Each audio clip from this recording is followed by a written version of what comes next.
Anuario Bíblico. 1 de julio. El profeta Jehú amonesta a Josafat, nombra jueces. Segunda de Crónicas 19, 1 al 11.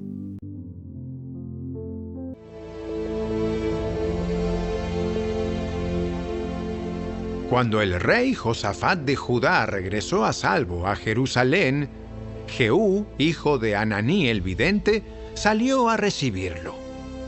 ¿Por qué habrías de ayudar a los perversos y amar a los que odian al Señor? Debido a lo que has hecho, el Señor está muy enojado contigo.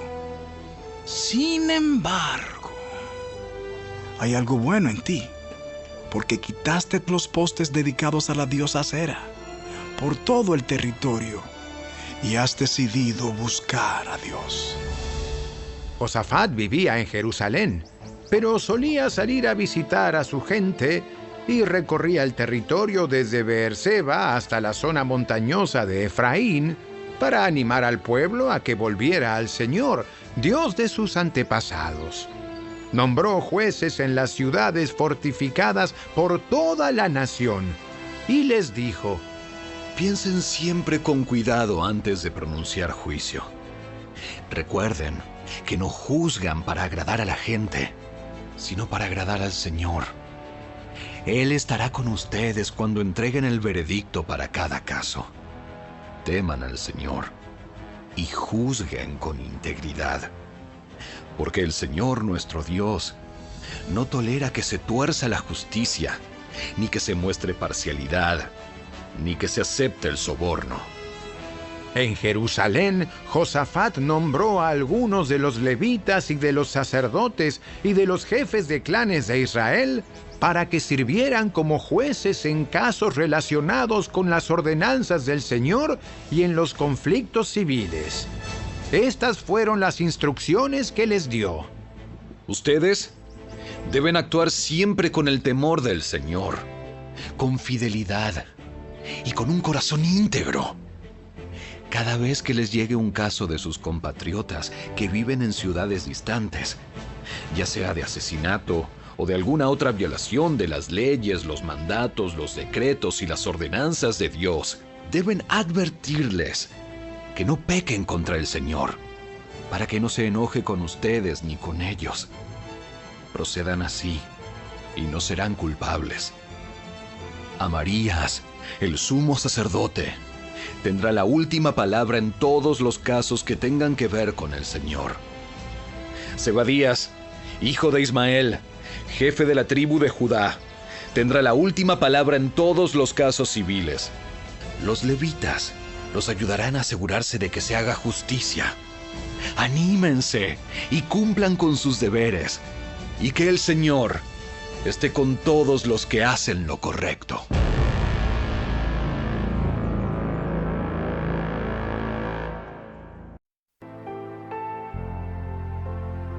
Derrota de Moab y de Amón, 853 al 852 a.C., reinado de Ocosías en Israel, alianza de Josafat con Ocosías y resumen del reinado de Josafat.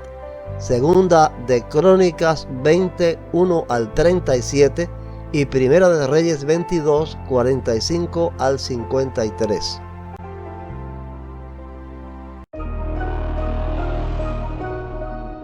Después de esto, los ejércitos de los moabitas y de los amonitas y algunos meunitas le declararon la guerra a Josafat.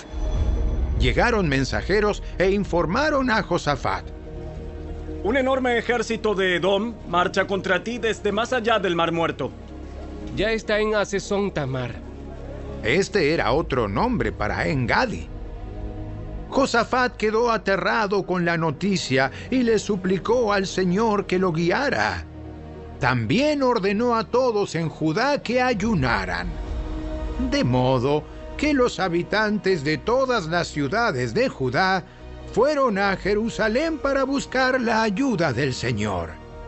Josafat se puso de pie ante la comunidad de Judá en Jerusalén frente al nuevo atrio del templo del Señor y oró diciendo: Oh Señor, Dios de nuestros antepasados, solo tú eres el Dios que está en el cielo. Tú eres el gobernante de todos los reinos de la tierra. Tú eres fuerte y poderoso. Nadie puede hacerte frente. Oh Dios nuestro, ¿acaso no expulsaste a los que vivían en esta tierra cuando llegó tu pueblo Israel? ¿Acaso no le diste esta tierra para siempre a los descendientes de tu amigo Abraham? Tu pueblo se estableció aquí y construyó este templo para honrar tu nombre. Ellos dijeron: cuando enfrentemos cualquier calamidad, ya sea guerra, plagas o hambre, podremos venir a este lugar para estar en tu presencia, ante este templo donde se honra tu nombre. Podremos clamar a ti para que nos salves, y tú nos oirás y nos rescatarás. Ahora mira lo que los ejércitos de Amón, Moab y del monte Seir están haciendo. Tú no permitiste que nuestros antepasados invadieran esas naciones cuando Israel salió de Egipto. Así que las rodearon y no las destruyeron. Mira cómo nos pagan ahora, porque han venido para echarnos de tu tierra, la cual nos diste como herencia. Oh Dios nuestro, ¿no los vas a detener? Somos impotentes ante este ejército poderoso que está a punto de atacarnos. No sabemos qué hacer, pero en ti buscamos ayuda. Mientras todos los hombres de Judá estaban de pie ante el Señor, junto con sus esposas, sus hijos y aún los niños pequeños, el Espíritu del Señor vino sobre uno de los hombres allí presentes. Se llamaba Jaasiel, hijo de Zacarías, hijo de Benaía, hijo de Jehiel, hijo de Matanías, un levita quien era un descendiente de Asaf. Dijo: Escuchen, habitantes de Judá y de Jerusalén. Escuche, rey Josafat. Esto dice el Señor: no tengan miedo, no se desalienten por este poderoso ejército, porque la batalla no es de ustedes, sino de Dios. Mañana marchen contra ellos. Los encontrarán subiendo por la cuesta de Cis, al extremo del valle que da al desierto de Jeruel. Sin embargo, ustedes ni siquiera tendrán que luchar. Tomen sus posiciones.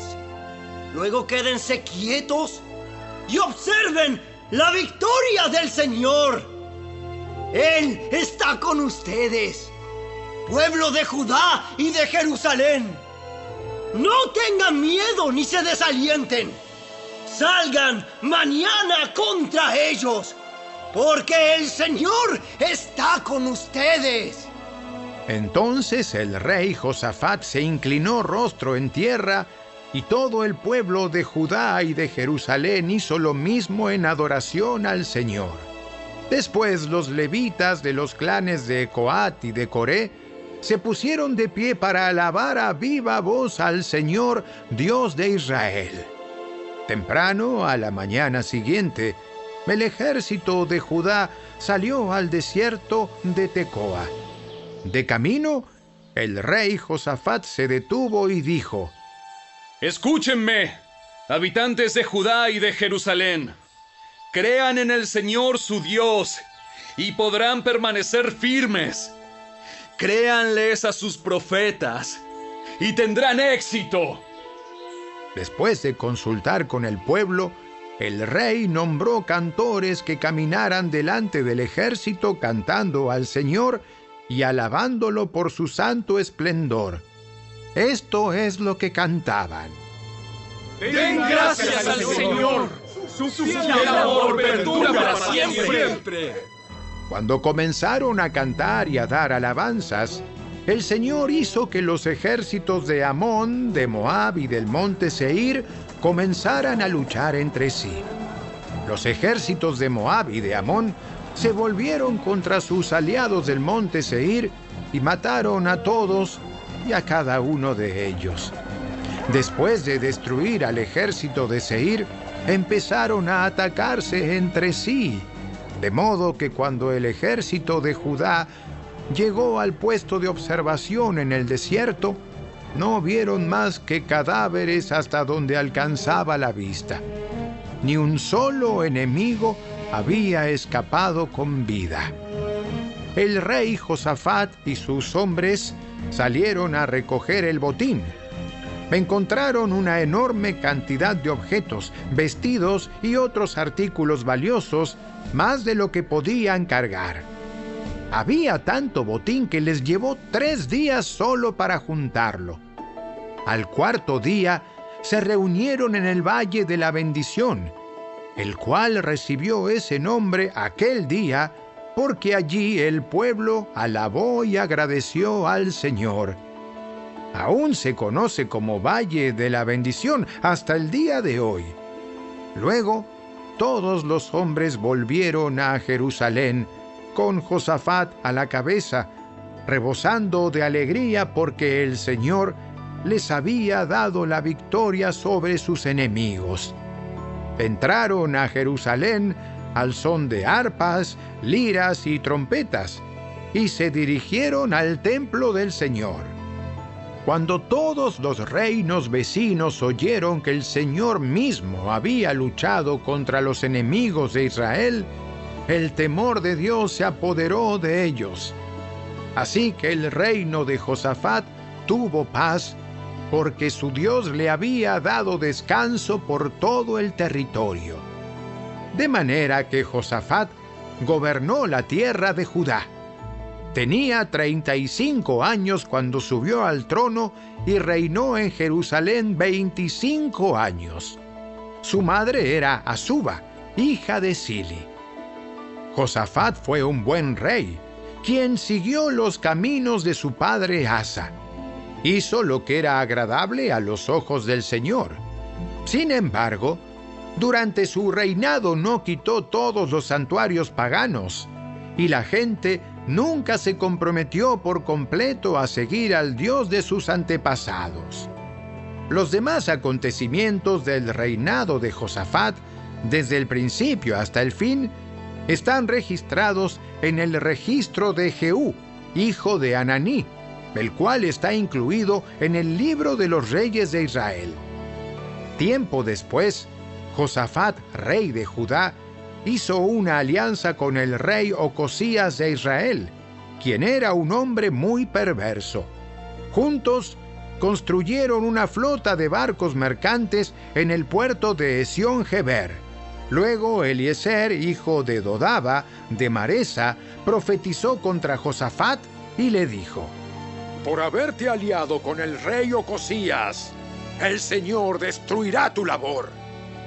Así que los barcos naufragaron y nunca se hicieron a la mar. Los demás acontecimientos del reinado de Josafat, el alcance de su poder y las guerras que hizo están registrados en el libro de la historia de los reyes de Judá. Expulsó de la tierra a los demás prostitutos y prostitutas de los santuarios paganos, quienes seguían con sus prácticas desde los días de su padre Asa. En ese tiempo no había rey en Edom, sino solo un regente. Josafat también construyó una flota de barcos mercantes para que navegaran hasta Ofir en busca de oro, pero los barcos nunca llegaron a zarpar, porque naufragaron en su propio puerto de Esión-Geber. En una oportunidad, Ocosías, hijo de Acab, le propuso a Josafat: Deja que mis hombres naveguen con los tuyos en los barcos. Pero Josafat rechazó la propuesta. Cuando Josafat murió, lo enterraron con sus antepasados en la ciudad de David. Después, su hijo Joram lo sucedió en el trono. Ocosías, hijo de Acab, comenzó a gobernar Israel en el año 17 del reinado de Josafat en Judá. Reinó en Samaria 2 años. Él hizo lo malo a los ojos del Señor al seguir el ejemplo de su padre y de su madre, y también el ejemplo de Jeroboam, hijo de Nabat, quien había hecho pecar a Israel. Ocosías sirvió a Baal y le rindió culto, con lo que provocó el enojo del Señor, Dios de Israel, tal como lo había hecho su padre.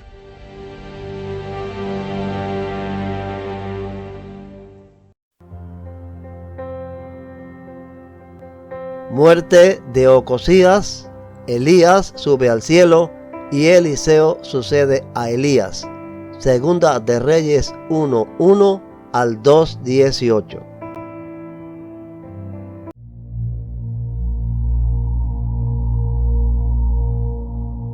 Después de la muerte del rey Acab, la nación de Moab se rebeló contra Israel. Cierto día, Ocosías, el nuevo rey de Israel, se cayó por la reja de la ventana de una habitación en el piso superior de su palacio en Samaria y quedó gravemente herido. Entonces envió mensajeros al templo de Baal-Zebub, dios de Ecrón, para que consultaran si iba a recuperarse. Entonces el ángel del Señor le dijo a Elías, quien era de Tisbé: Ve y enfrenta a los mensajeros del rey de Samaria y pregúntales: ¿acaso no hay Dios en Israel? ¿Por qué recurren a Baal-Zebub, dios de Ecrón, a consultarle si el rey va a recuperarse? Por lo tanto, esto dice el Señor: nunca te levantarás de la cama donde estás. Ten por seguro que morirás. Entonces Elías fue a transmitirles el mensaje. Cuando los mensajeros regresaron, el rey les preguntó: ¿por qué volvieron tan pronto? Ellos contestaron: se nos cruzó un hombre y nos dijo que regresáramos y le diéramos este mensaje al rey. Esto dice el Señor: ¿acaso no hay Dios en Israel? ¿Por qué mandas hombres a preguntarle a Baal-Zebub, dios de Ecrón, si vas a recuperarte? Por eso que hiciste, nunca te levantarás de la cama donde estás. Ten por seguro que morirás. ¿Qué hombre les dijo eso? ¿Cómo era? Y ellos contestaron: era un hombre velludo. Y tenía un cinto de cuero en la cintura. ¡Ah! ¡Elías de Tisbé! Entonces envió a un capitán del ejército con 50 soldados para que lo arrestaran. Lo encontraron sentado en la cima de una colina, y el capitán le dijo: ¡hombre de Dios! El rey te ordena que vengas con nosotros. Elías respondió al capitán: si yo soy un hombre de Dios, que caiga fuego del cielo y te destruya a ti y a tus 50 hombres. Enseguida cayó fuego del cielo y los mató a todos. Entonces el rey envió a otro capitán con otros 50 hombres, y el capitán dijo a Elías: ¡hombre de Dios! El rey te exige que bajes de inmediato. Elías respondió: si yo soy un hombre de Dios, que caiga fuego del cielo y te destruya a ti y a tus 50 hombres. Y de nuevo, el fuego de Dios cayó del cielo y los mató a todos. Por tercera vez, el rey envió a un capitán con 50 hombres. Pero esta vez, el capitán subió a la colina, se arrodilló ante Elías y le suplicó: hombre de Dios, por favor, perdone mi vida y también la vida de estos 50 siervos suyos. Sabemos que cayó fuego del cielo y destruyó a los primeros 2 grupos, pero ahora le ruego que me perdone la vida. Entonces el ángel del Señor dijo a Elías: desciende con él y no le tengas miedo.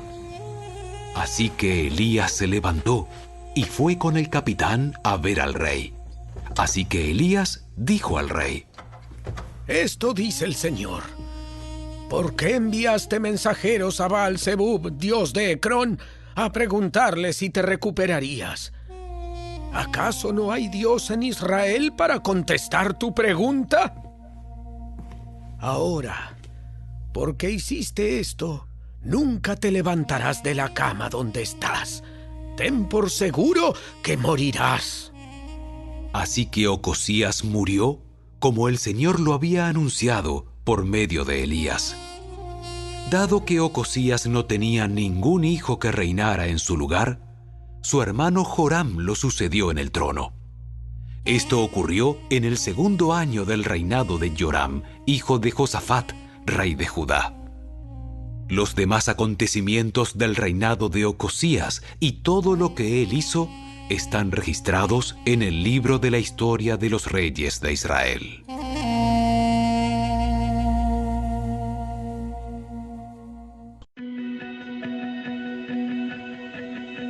Cuando el Señor estaba por llevarse a Elías al cielo en un torbellino, Elías y Eliseo estaban en camino desde Gilgal. Y Elías le dijo a Eliseo: Quédate aquí, porque el Señor me dijo que fuera a Betel. Eliseo respondió: Tan cierto como que el Señor vive y que tú vives, nunca te dejaré. Así que descendieron juntos a Betel. El grupo de profetas de Betel se acercó a Eliseo para preguntarle: ¿Sabías que hoy el Señor se llevará a tu amo? ¿Se llevará a tu amo? Claro que lo sé, pero no digan nada.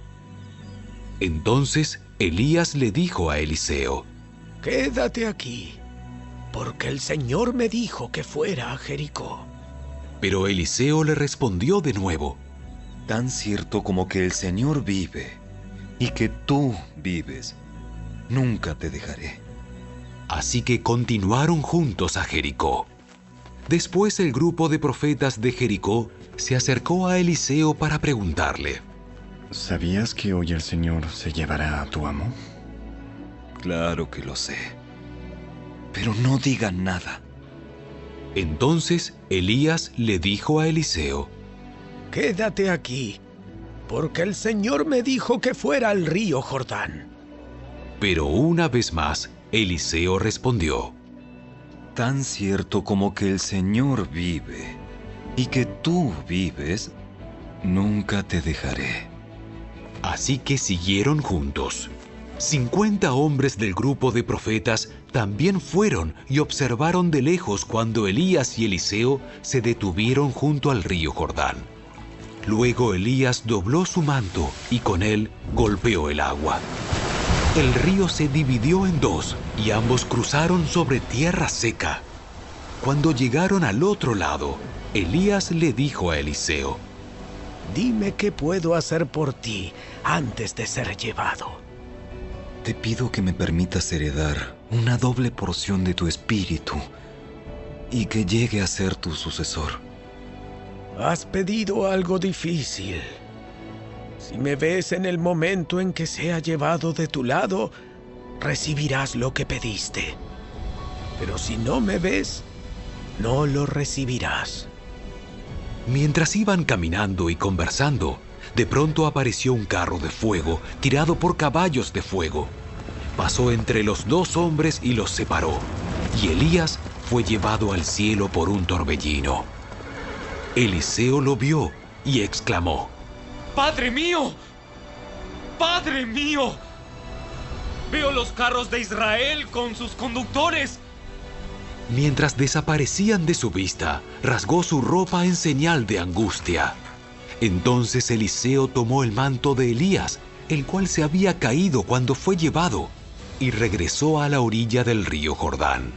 Golpeó el agua con el manto de Elías y exclamó: ¿Dónde está el Señor, Dios de Elías? Entonces el río se dividió en dos, y Eliseo lo cruzó. Cuando el grupo de profetas de Jericó vio desde lejos lo que había sucedido, exclamaron: El espíritu de Elías reposa sobre Eliseo. Enseguida salieron a su encuentro y se inclinaron hasta el suelo delante de él. Señor, usted tan solo dé la orden y 50 de nuestros hombres más fuertes buscarán a su amo por todo el desierto. Tal vez el espíritu del Señor lo haya dejado en alguna montaña o en algún valle. No, no los manden. Pero ellos insistieron tanto que él, avergonzado, finalmente aceptó. Está bien, mándenlos.